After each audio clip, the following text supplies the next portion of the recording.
Hello everybody. Welcome to the Henneman 2015 CME Nagpur 24/7. We have named it so because this CME spans 24 hours, which is spread over 7 months. And at weekends every month we will be meeting. So we begin with the first session today. Now, today's first session is on Henneman's relevance today. And when we talk of Henneman's relevance today, we mean the practical utility of Henneman's teaching in the current scenario. We have broken this talk of today into 5 parts. Let us take these parts one by one. And first is Hahnemanian basics, historical evolution, then later Hahnemann neoteny, aphorism 221, and high courts. So, Hahnemanian basics. Now, we all know that there are cardinal principles of homeopathy which are as they are applicable for all times. These are the laws: law of similia, law of simplex, and law of minimum. Then there are doctrines of drug dynamization, that is potentization, of drug proving. There is a source of our information pertaining to the medicines which we use, doctrine of vital force, doctrine of chronic diseases, and doctrine of individualization.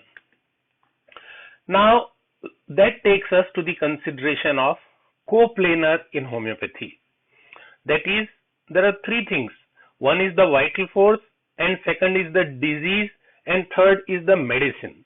All these 3 have got to be coplanar. That means the vital force is dynamic, the concept of disease, that is dynamic aspect, and the medicines, that is also dynamic. And these dynamic means it is rather spiritual or spirit-like. That means which cannot be seen, which the effects of which can be perceived, and all these have got to be coplanar. That means the concept of medicine and the concept of disease, they have to be coplanar. If we are talking of any bacterial disease, then the medicine which we are giving, if it is physical, then it can kill the bacteria in test tube. Whereas in homeopathy, the medicines which we use cannot kill the bacteria in test tube. They can be effective in vivo. So that is because the concept of medicine and the concept of disease, that is dynamic. So that has always to be remembered. Then that takes us to the consideration of how our homeopathic medicines act. For this purpose, the concepts of philosophy have been taken into consideration, theology has been taken into consideration, and metaphysics, that is beyond physics, have been taken into consideration, because the explanation of the action of homeopathic medicine are not available in simple science. And for that, occult sciences as well as parapsychology, they have been taken into consideration, including awkward sciences, and they have thrown some explanation into the phenomena which are not explained scientifically, and homeopathy has been a beneficiary of explanations that have come from these sources. Then the most important question which homeopathy has to answer is of matter versus no matter.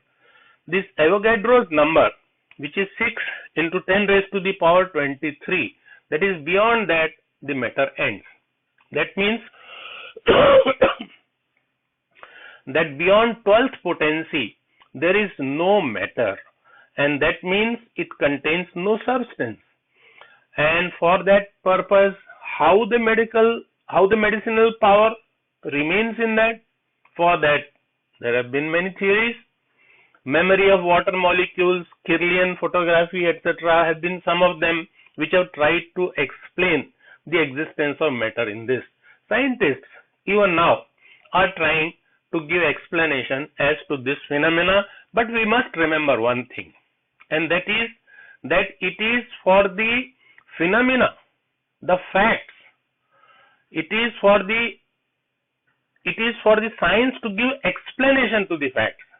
The facts do not behave as per the explanations. The explanations have to explain the facts. So facts are more important and explanations are always secondary. And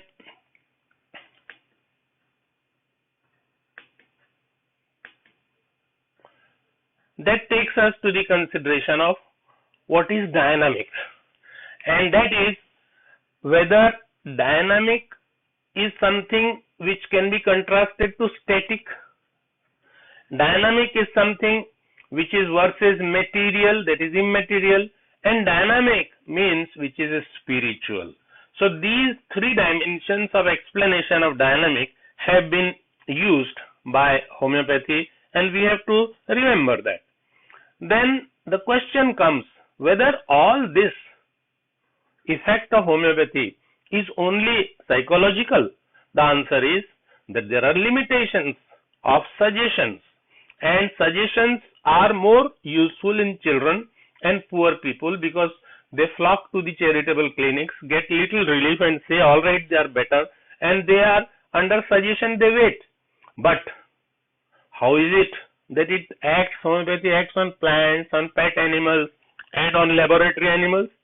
They are not dependent on suggestions, they are not showing psychological effects.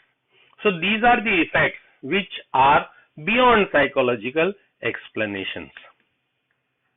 Now that takes us to the next topic, and that is historical evolution of homeopathy. Now historical evolution of homeopathy, we have to cover a long span after Hahnemann up to the current era, and this we remember that Hahnemann's duration was 1755 to 1843. Bonninghausen was 1785 to 1864. Hering, born in 1800 and died in 1880. Dunham's era was 28 to 77. This Henry Allen, 1836 to 1909, and Timothy Allen is 1837 to 1902. Then we have listed 5 persons on the right hand side about whom there will be references in our talk, and that is Kent, 1849 to 1916, J.H. Allen, 54 to 25, Close, 1860 to 1929, and Boger, 1861 to 1935, and among them the most recent, the baby, is Roberts, 1886 to 1950. Now with this, I would like to enlist them into some eras, and that is, these are arbitrarily drawn. One is Hahnemann's era, which begins late 18th century and up to early 19th century. These are two divisions of Hahnemann era. One is late 18th century and second is early 19th century. Now that is the duration divided into two. Then post-Hahnemann era. The post-Hahnemann era is first century, that is from 1843 spanning up to 1950, nearly 100 years, first century. And that is again divided into three parts: mid and late 19th century, then early 20th century. This early 20th century is in fact from 1901 to 1925, and that is in fact 1921 was the period when the Hahnemann's 6th edition was published, and then mid 20th century is 1920 to 1950. Then post Hahnemann era, again second century. Then this second century is again divided into two parts. One is late 20th century, which is 1951 to 2000, and the early 21st century, the era in which we are living, and that is 2001 onwards. In this way, we can put the different authors, their works, as well as the medical advancement, correlate them and study the historical aspects of evolution of whatever thoughts are coming to us to be put in proper perspective. Then that takes us to the consideration of our next topic, which is later Hahnemann. Hahnemann, before the publication of Chronic Disease, that is 1821, and after that, that consideration is under these chapters.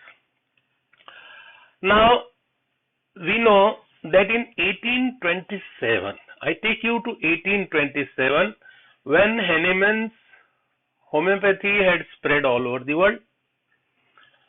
But Hahnemann was not happy with the treatment and results of chronic diseases, and he was possessed with this consideration that during last 12 years he found results, but the diseases were recurring. So 1 year before the publication of 1828 book on chronic diseases, he wrote a letter to his two followers, Staff and Gross. You have to be thankful to start with that you need not regard chronic diseases paradoxes or inexplicable phenomena, the nature of which is hidden in impenetrable obscurity, that is in hazy surroundings, and you possess the solution that why Nux vomica, pulsatilla or ignitia, which can do good, will or can do good, why is the homeopathic principle remains unaltered, why they are not useful indefinitely, why they are temporary, and for this, for excellent observations of peculiar effect, for this purpose, he says that you have to not depend on the whole materia medica, but 6 to 8 medicines. Remember, 6 to 8 medicines which shall be useful for the treatment of chronic diseases. This is the background on which we go ahead to see the chronic diseases. Now, when Hahnemann discovered miasmology, only Staff and Bonninghausen had touch with him. Others like Hering, Farrington, Nash, etc. failed to keep tune with him, because Nash, he was afterwards of course, but he also in his writing did not give importance to the miasmology taught by Hahnemann. Homeopathy bandwagon rolled on, scoffed at old men, and more so after his second marriage, which took place in 1835. Then 6th edition was published after 78 years of his death, that is in 1921. And in the meantime, there was a great influence of Freud, then Saley, and antibiotic era after Hahnemann left. Now let us see the effects of these a little. Sigmund Freud, 1856 to 1939, concept of anxiety, psychosexual development and stages of development, then the role of id, ego and superego, conscious and unconscious, and his teaching that anxiety is the cost that mankind has paid for civilization. Now, this is the effect or influence of Freud. Hardly there was a field which was left uncovered by Freud's teaching.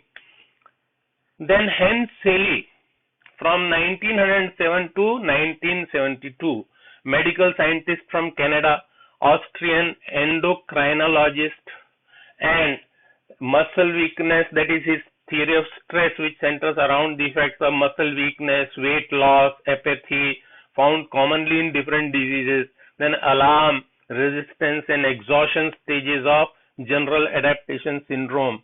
And the most important thing is his teaching that stress alone could cause malignancy. That means it did not need any organic causes, but only on the basis of stress, the functional things can lead to cancer. Now this particular effect of stress is nothing very new. Some Persian saint had said, Ashikara shash nishan aste pisar, ah sardo rang zardo chashmatar. That means there are 6 signs of love lorn, my boy. Cold breath, yellow color, wet eye. Then garbi pursi seh nishani kudam, kam khurjano, kam guftano, khuftan haram. If you want more signs, I'll tell you, come on. Eating less, talking less, and sleep is gone.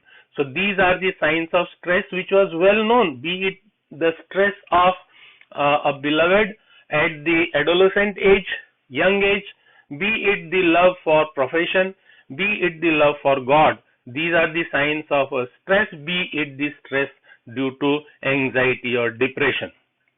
Then that takes us to the consideration of some factors, that is water and fire factors for stress. That means positive emotions which contribute to health and well-being, love, hope, confidence, faith, and creativity. These are the positive emotions. Then there are negative emotions, that is fire factors, which are injurious to health: fear, hate, anger, greed, and jealousy. These factors are the fire factors. Now that we go ahead to different approaches. That there were different approaches before the theory of SORA, rather the theory of miasms, chronic diseases, Bonninghausen's hexagon method, Allen's keynote method, Kant's picture method, Boger's generalization method, and so on.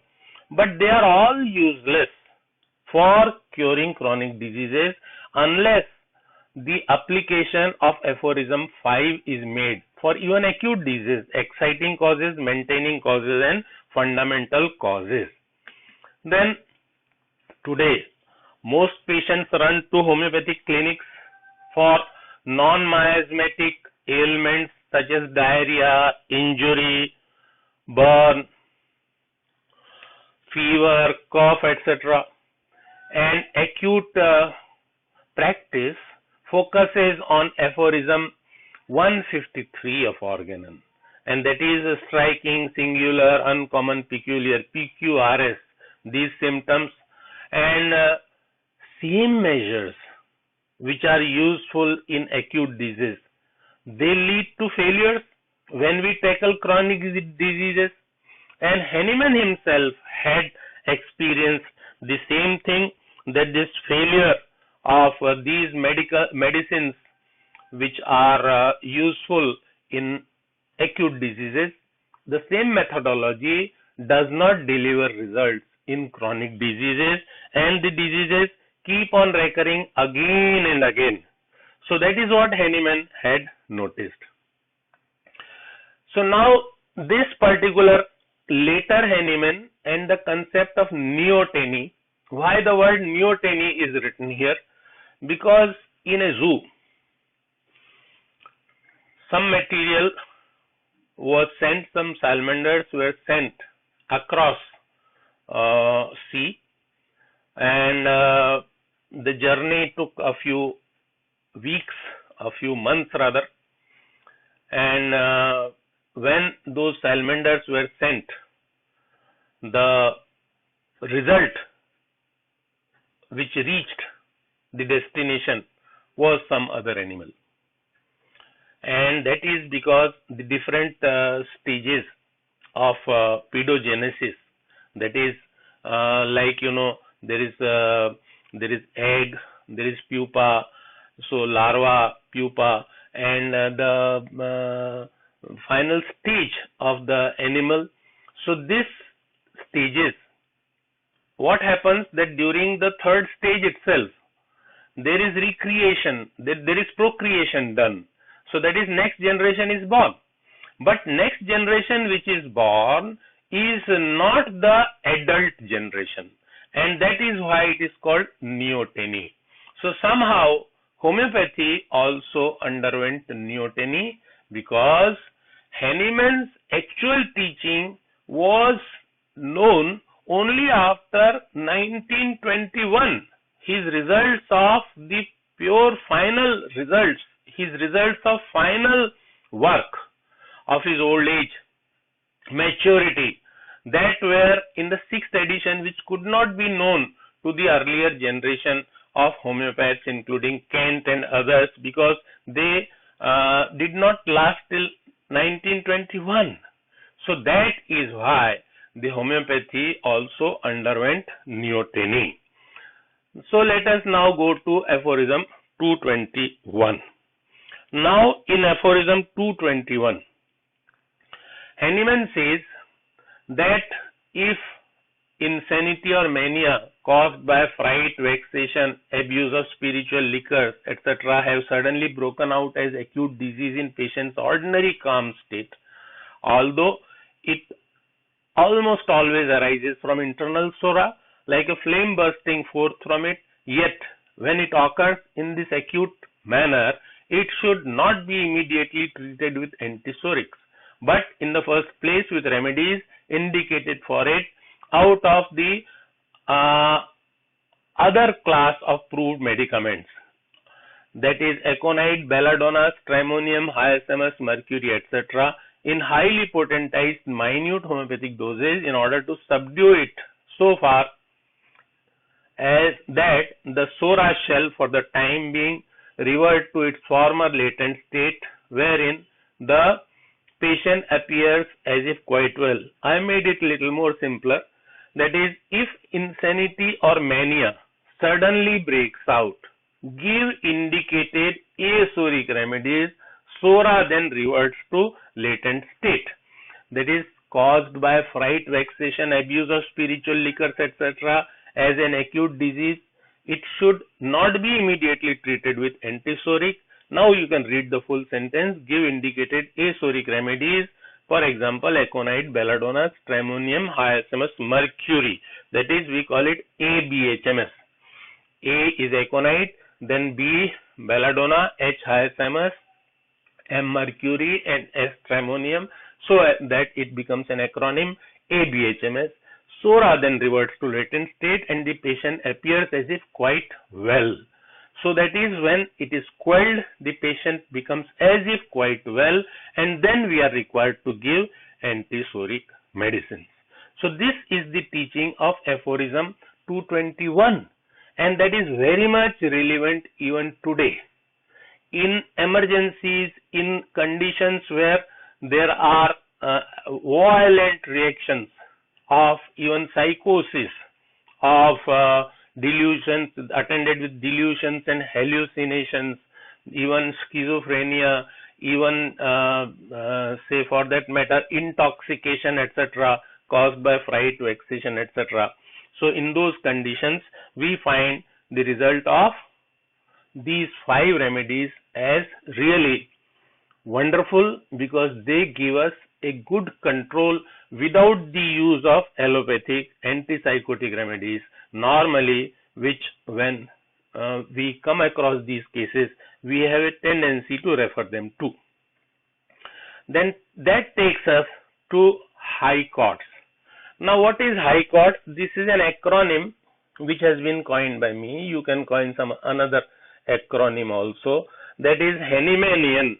So Hahnemannian means naturally here the teaching of Hahnemann comes into picture, and all the teaching of Hahnemann, that is single remedy, then minimum dose, potentized, etc. will come. So Hahnemannian is the basic thing. Then I stands for individualistic. Remember, individualistic is the main aim. If the generalistic approach is there, general approach is there, general medicine is to be found. If you want to find general medicine for all patients of a particular disease, individualization will not be there. So you are not going to get the results which you want to. Then CO, that is cause oriented. We have to focus at the cause. The whole life of Hahnemann was in pursuit of locating the cause. And Hahnemann, be it acute disease, exciting cause, be it chronic disease, the fundamental cause, psoriasis, syphilis, psychosis. So all these causes were the most important ones, and Hahnemann for his whole life kept on searching for these causes. He did not change any other principles. He did not change any of the other teachings or the concepts which he had already taught, but basically he went on going in pursuit of the causation till he reached the fundamental causes. So cause oriented is very important. And finally, the totality of symptoms. That is, if you are considering few symptoms and trying to give medicine based on few symptoms, in that case there will be partiality of symptoms, because total symptoms will not be there. And if there is partiality of symptoms, then the results also will be partial. If you want total results, if you want complete results, if you want to do the justice to the patient, then you have to have totality of symptoms. So that is the most important aspect. So that is Hahnemannian ICOTS or high COTS is what is important target for us, and that is what we have to tell you for the day. So thank you, and we complete the